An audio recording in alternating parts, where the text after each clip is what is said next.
Hey everybody, what's going on? Force here with some pretty big Overwatch news. The PTR has some major balance updates for several heroes. Wanted to quickly run down all of the changes with you and show you a little bit of footage of it here in the background.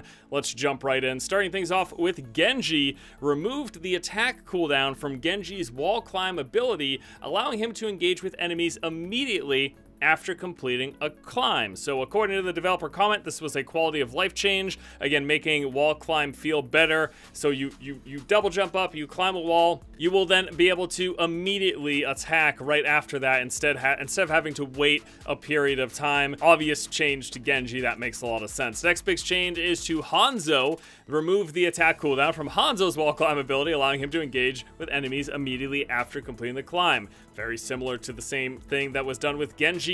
Again, it's a quality of life thing. But on top of that, Hanzo saw a change to his storm bow, increased the charge speed by 10%, and then charged arrows now maintain their charge after climbing a wall, providing the button is continuously held. So this is really cool. This means you can charge the bow, climb a wall, and then shoot immediately with the prior change. And on top of that, this bow change is happening faster. So the developer comment on this states that decreasing Hanzo's draw gives him overall more DPS, while also letting him fully charge an arrow and more quickly return to full movement speed when needed. And then the change, similar to Genji's wall climb, was a quality of life thing. So a little buff to Genji, a more significant buff to Hanzo. Next on the change list was Orisa. She saw her fusion driver damage reduced by 15%, but then her protective barrier, the cooldown, was reduced from 12 to 8 seconds. So in order to help Orisa maintain the front of line, they reduced the cooldown protective barrier, allowing her to obviously use it more often,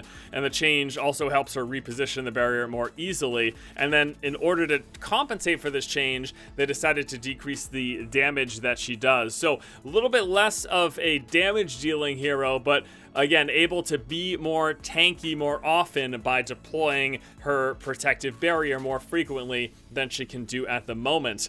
Next on the list is Reaper. Wraith form ammo is now entirely refilled when Wraith form is used. This is actually a really cool change because Reaper can go in, dump shots on the enemy, and then Wraith form to reload. It's essentially a reload. In fact, in many ways, this is now similar to McCree's combat role in that using that ability refills your ammunition. So now Wraith form won't just be used as a way to save him, but he can preemptively, knowing that he's going to get a reload, empty that clip, go into Wraith form to protect himself from damage, and then start firing again. Really love that change. I would still love to see a change to Reaper in the form of letting him cancel Wraith form, but that's another discussion for another day.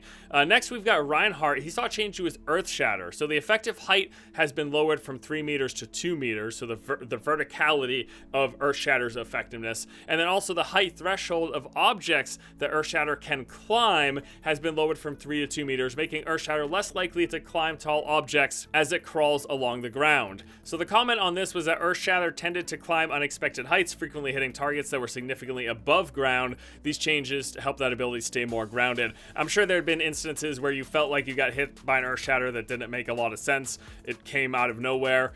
That's exactly kind of what this is referencing and what this is meant to deal with. So I like that change. It was always frustrating when you got hit by Earth Shatter when it felt like you shouldn't have. And then the final balance change we're seeing here is to Soldier 76 Heavy Pulse Rifle. Bullet damage decreased from 12 to 19. So it's rather small, but it is still a nerf to Soldier.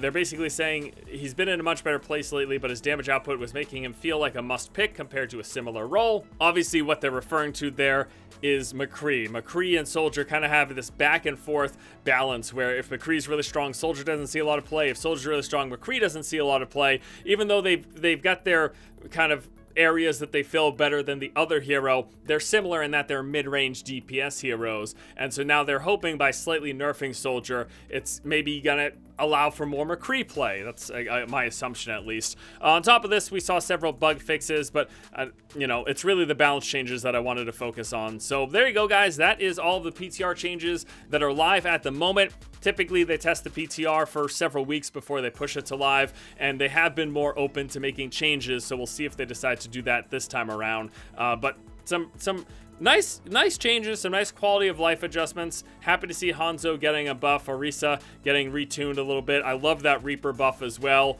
and Reinhardt change. I think that's just more so that it feels better when you get hit by Earthshatter. And slight nerf to Soldier 76, ever so slight. I think that's fine. I think it was fairly warranted given his prevalence nowadays. All right, everyone, that does it for me here today. Thank you all so much for watching. Hope you enjoyed the video. I'll keep you guys up to date if any more changes come through. Have a good afternoon, and until next time, I'll see you later.